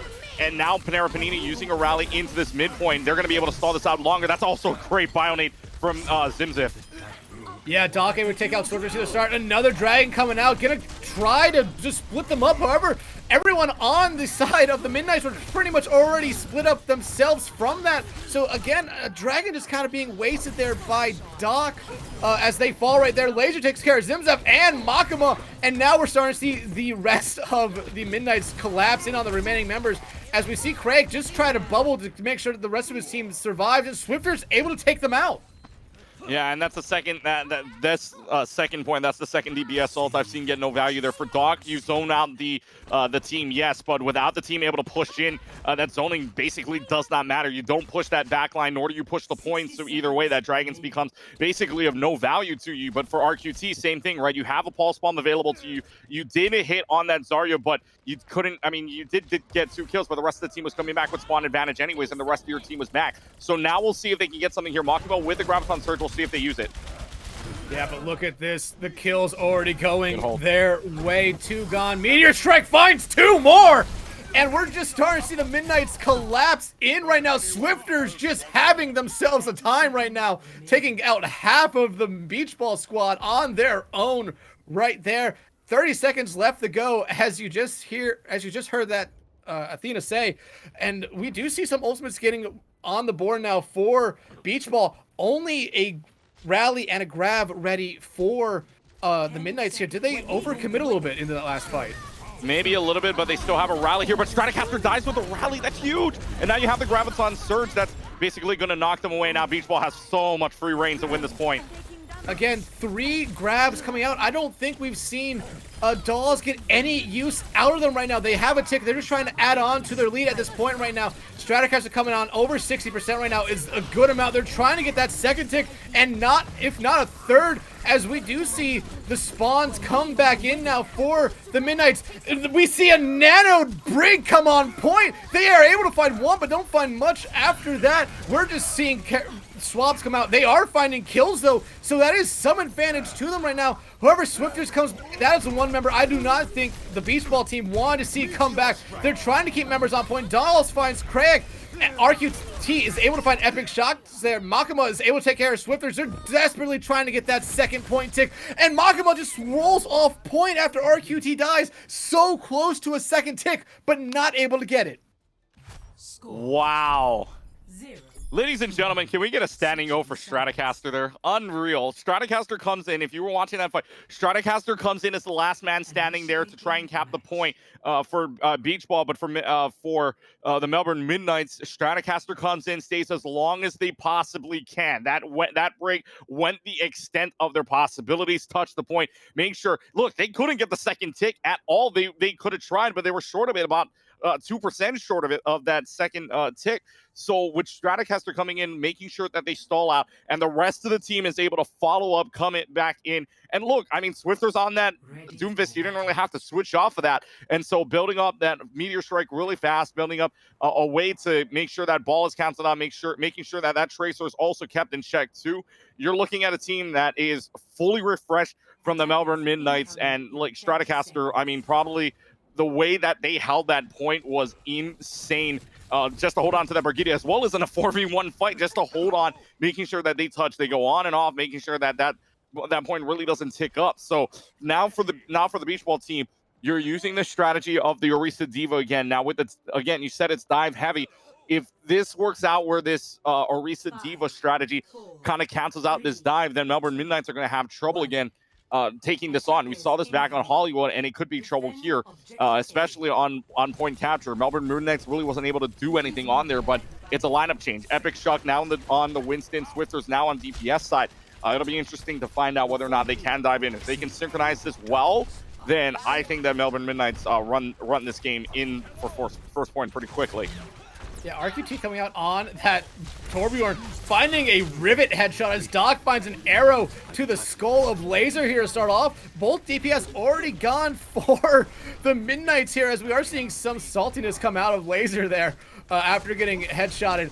But right now, we're seeing Beach Ball pretty much kind of stop that first little push, maybe without even seeing an initial dive. However, we're going to see that soon. And Doc again, not allowing Laser to play this game.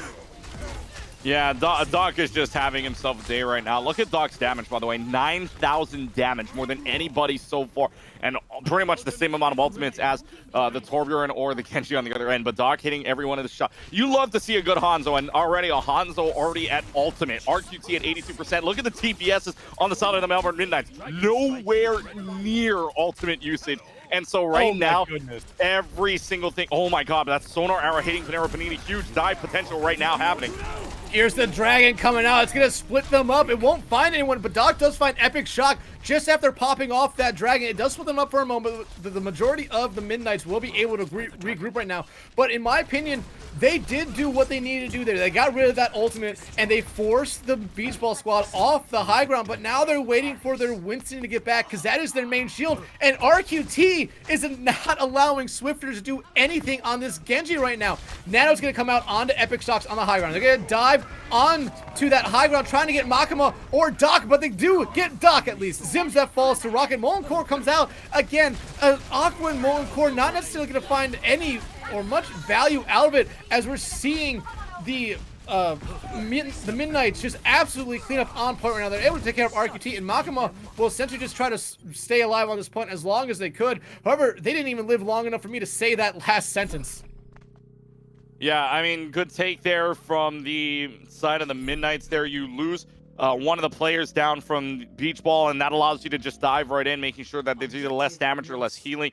And now Craig is going to switch on over from the Orisa to the Reinhardt. The Brawl composition back now here, and that's going to pretty much do a good job of trying to cancel out this dive.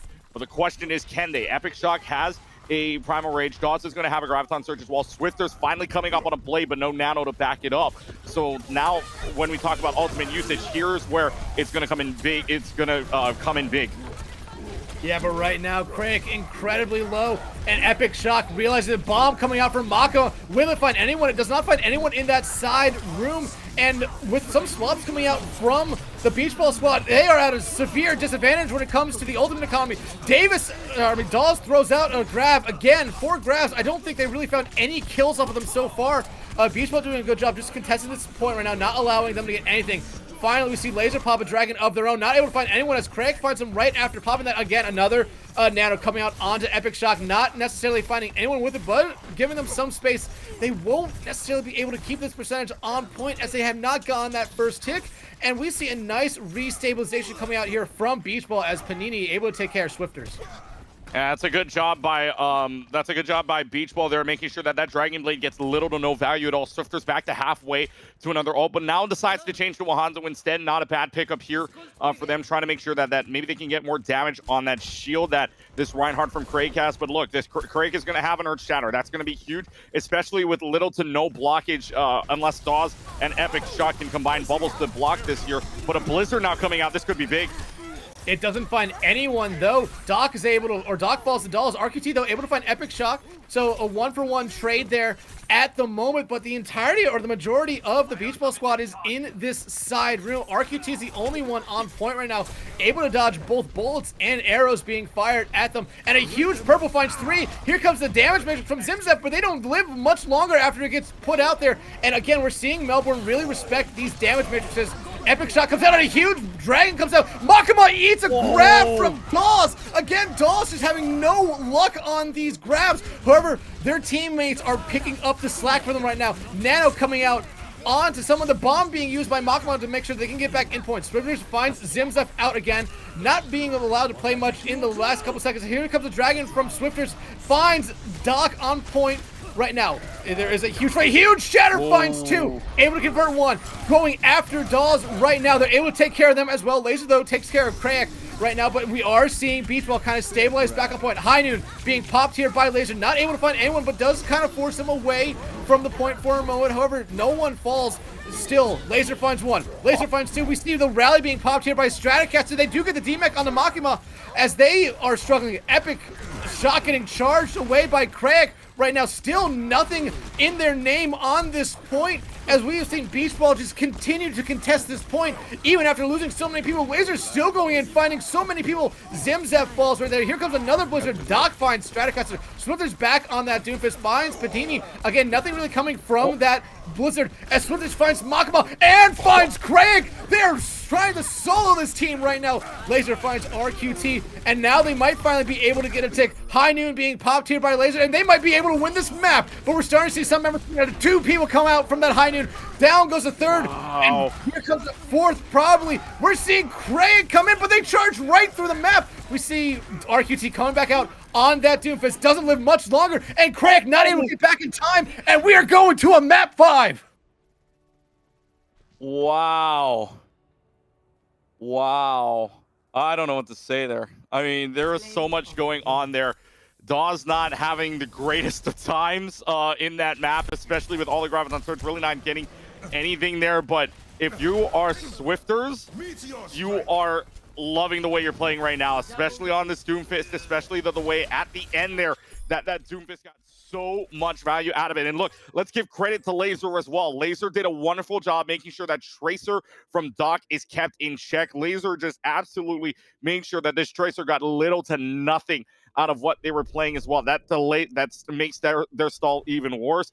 And now that an epic shot going in on to that, basically going on to that Reinhardt and making sure that the charges are there, making sure that they deny them any access to the rest of their backline too. Midnight's just making the switches and making the right switches at the right time, making sure that their picks were essential and making sure that Laser and Swifters pretty much putting the team on their back right there at the end and making sure that their DPS get no value, making sure that their backline get no value as well, because their supports were being separated out all the time, whether that be from Dragons, whether that be from, the Pulse Bomb, or not Pulse Bomb potential, excuse me, but from the Meteor Strike as well.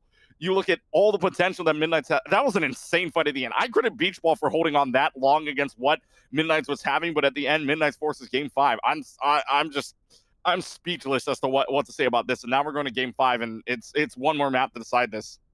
Yeah, it looks like Beach Ball is going to be picking Nepal here, and we're going to have a sub come in for the Midnights. Knock coming back into the game now. Out goes Swifters, who had been doing a really good job on that DPS role. Epic Shock going to stay in on the tank. One thing that we didn't necessarily talk about was when Epic Shock did come in, they did replace Swifters on that tank role, and Swifters went down to take Knock's spot on the DPS line. So it's going to be really interesting to see how Midnights play, because if I'm them, I would have stuck with that lineup, because it's been a lineup that's worked really well against Beach Ball, especially after those first 2 maps. And now we're going to a map 5.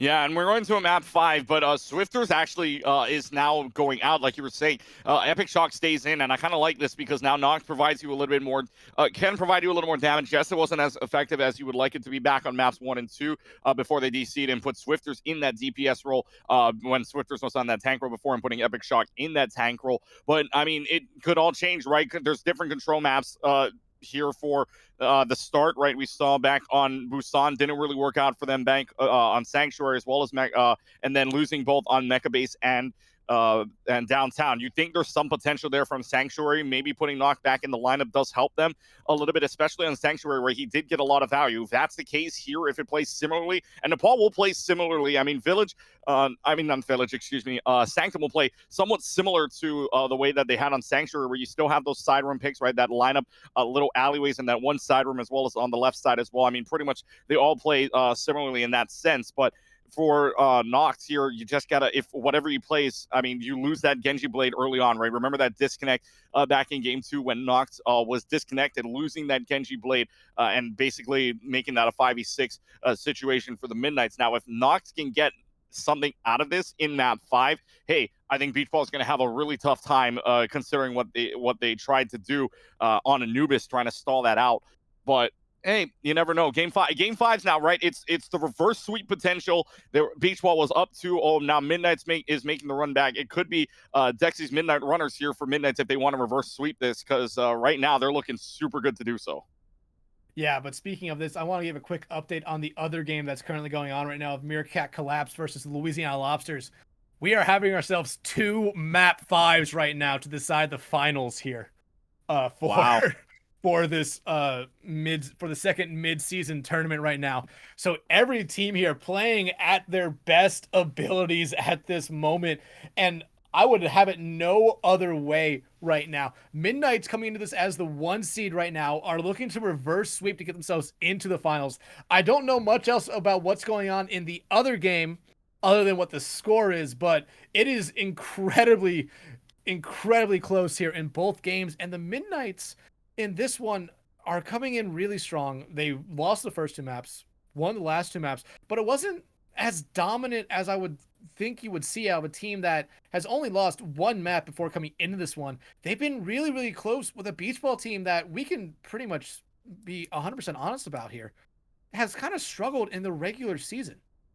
Yeah, I mean, beach ball. You saw their record, right? 1-2, and with a -1 map differential. Now, still -1 in this case. I mean, if you're going standings wise, but evens it up at 2-2. And look, beach ball looks really good. Unfortunately, it hasn't been of the greatest variety for them here in the last two maps, especially both on Route 66 and Temple of Anubis. It was pretty.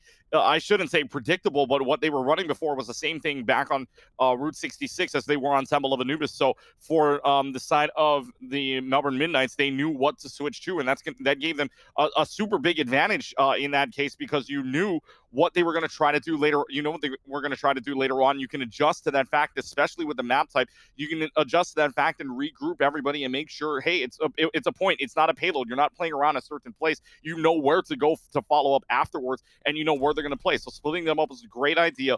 And now you've got Nepal. Here's where the game counts. Here's where it is.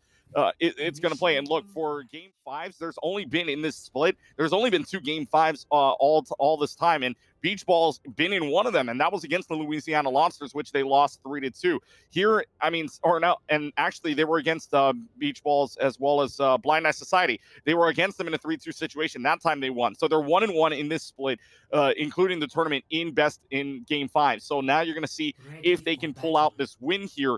But for the side, look, RQT back on this May. We've seen this May back on map number 1 on Busan, which did super well back on the Mecha base in downtown. If this works out well for them again, if they keep this, hey, RQT pops off, Beach Balls have themselves a win. Yeah, honestly, we're going to see Laser come out on Symmetra here to get their team to the point a little bit faster. Panini, on the other hand, is going to come out on a Lucio to try to even out that TP strat a little bit here. And one thing I just want to say is I don't feel like we've talked about Doc enough here throughout this entire game or this entire series. They have been absolutely on point with whoever they're playing, whether it be the Cassie we see them playing now or especially the Hanzo. They are just a menace on everything.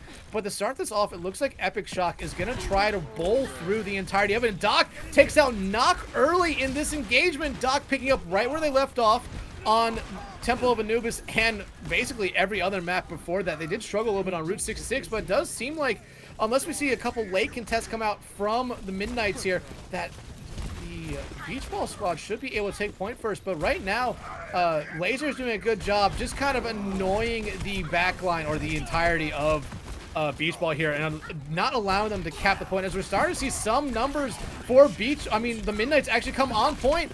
Doc able to take out Epic Shock again, Doc being the only person to kill anyone this round right now, and somehow we're seeing the Midnights actually try to get back. A pulse bomb comes out from Laser, whips on everyone. Zemzep's gonna try to get something out of this damage matrix. It does help a little bit with Doc finds one and finds two after Rocket killed Doc, and then Doc's flashbang killed Rocket. Okay.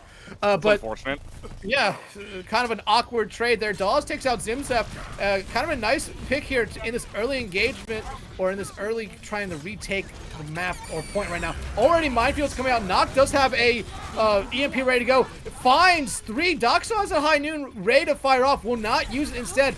And we see something come out of that EMP. Finds 3, and they are able to kill 1. Makima will probably fall here very soon, but the Immortality Field going to keep them alive with this one as they try to get something back, or just try to get enough to get back into their mech. However, that will not be the case, as Laser and Nock just cleaning up the entirety of Beach Ball. After 36%, the Midnights finally have retaken the point.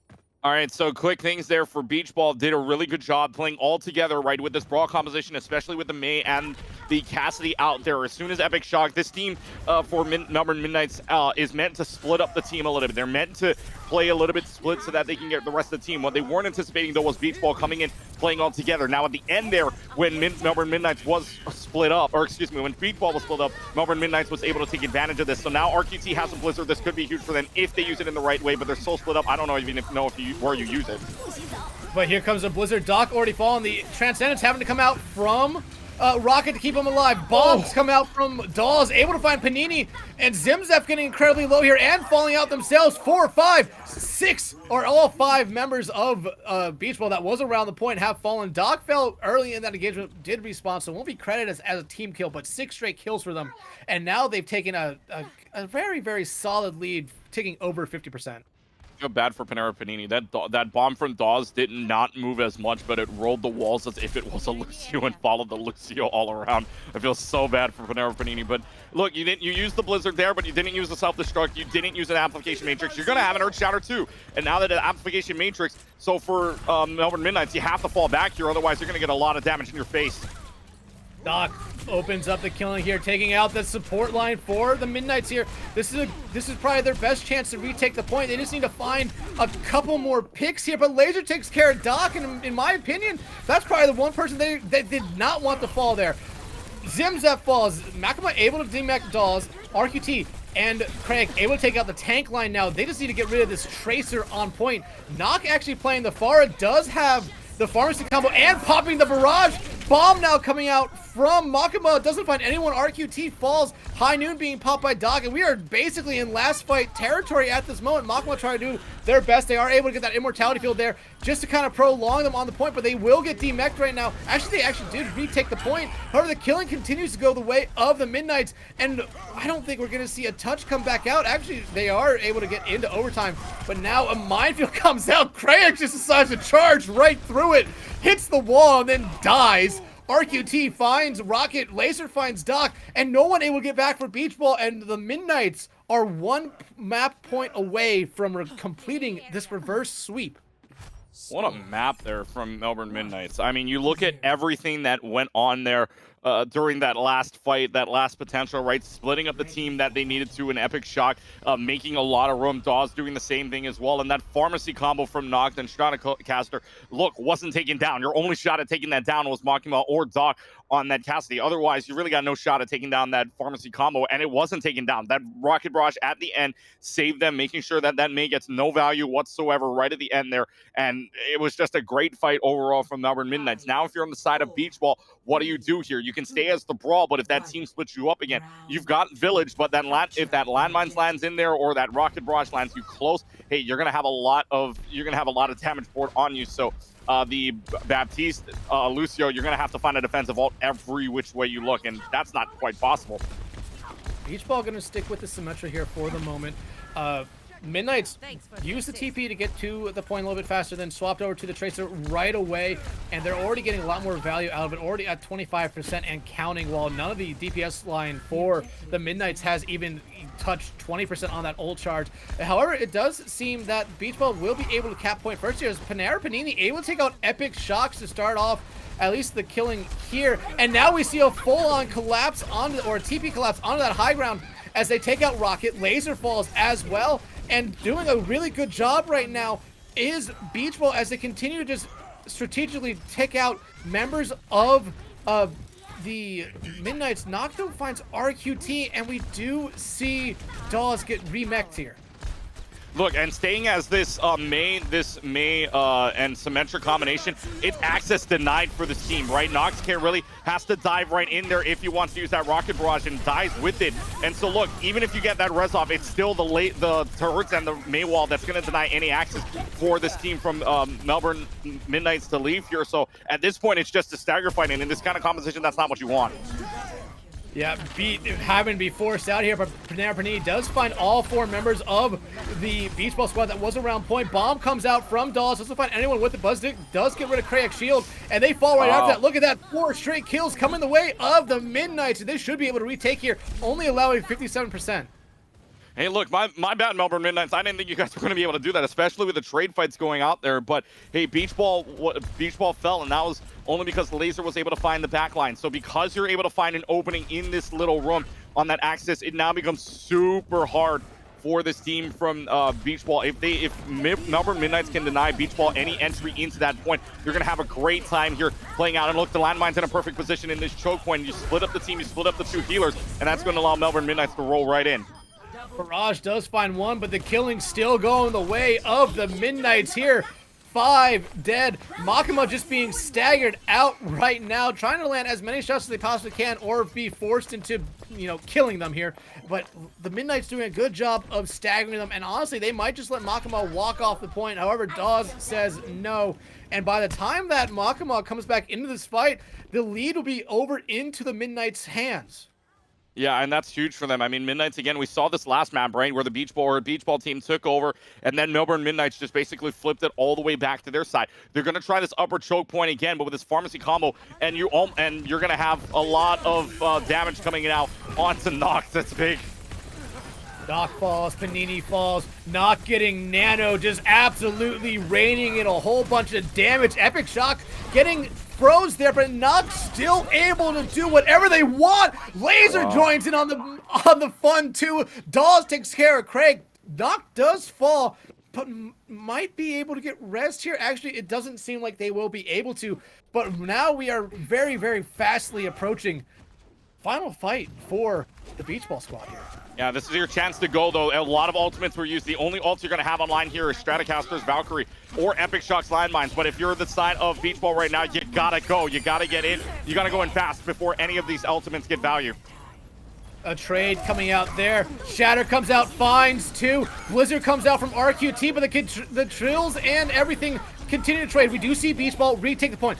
Bomb coming out on the point. Craig has to sacrifice his shield to make sure no one from his team falls, but we do see both the DPS line of the Beach Ball squad fall. It is the tanks and the supports only on point. Beat comes out to sustain them as long as they possibly can, but it is really tough right now. However, they are continuing to hold on this point. Immortality Field comes out onto Craig's shield, is able to get rid of that Immortality Field. RQT is able to find Noct though, but Noct is able to get rid of Makima. Doc is now popping that visor, trying to find anyone they possibly can, but they don't find anyone after Stratcaster is able to res Noct there. Noct takes care of Doc. They are still holding on this point right now, but all 5 members are on the point. A barrage comes out and finds. Oh!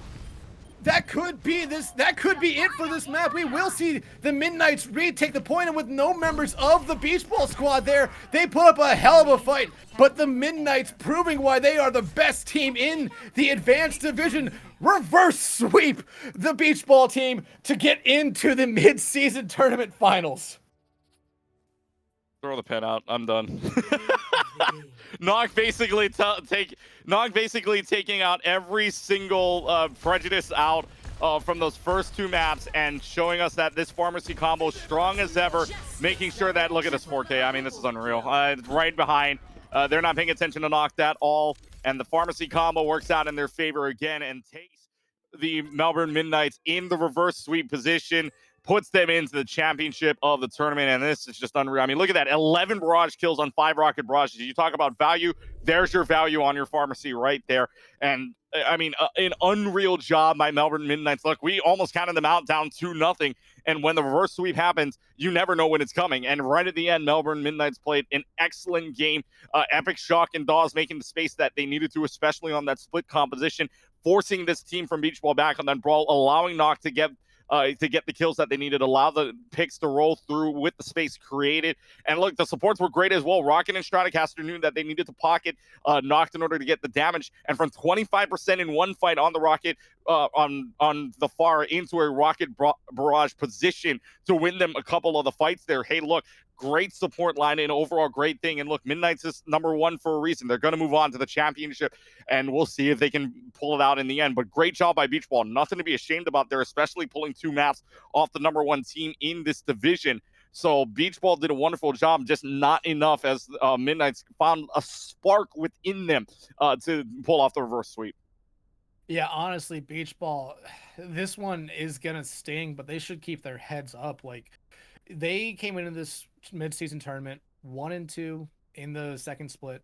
Midnights, I don't think have lost an entire game this entire season up to this so far. And they really did put them on the edge there. They had their backs up against the wall. The Midnights able to fight out of it and reverse sweep here.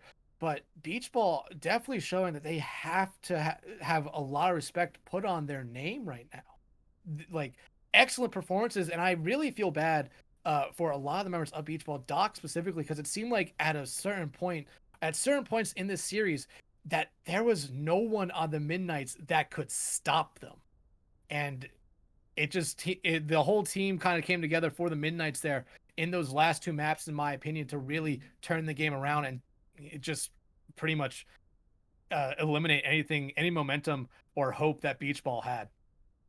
Yeah, and I mean, what a game overall. Again, like we said, that for beach ball, a lot of things to like in that last game, and a lot of things to like going forward. Especially, I mean, this is the second tournament here. A lot of things to like going forward, and moving on later on as well. There's a lot of potential there, especially if you can take the number one team overall to the to the edge, to reverse sweep point. If you can take them all the way there, hey, look, you win one more of those maps, you can figure out a way to win one more of those maps. It's going to be good, but it will be the Midnights as well as the Lobsters, or it could be the Lobsters. I'm not actually. Let's look at what's going on in that other matchup here, because it's interesting enough where both of the games went to game number 5, as you were saying earlier on. And it looked like it was a 2-2. I think we can get an update here very soon as to who won that. But 2-2 was that scoreline. Uh, uh, and yeah, I think it's that game should be finished by right about now. But I mean, what a game overall again between these two teams. We'll come back with the championship very very soon. And hey, this is going to be very interesting. Yeah. All right, so we'll get an update here on the championship game soon enough. We'll take a short break, and when we come back, it'll be the championship round between the winner of the last match taking on the Melbourne Midnights to advance with a 3-2 series win. It's League Zero. We'll be right back. Championship game coming up next.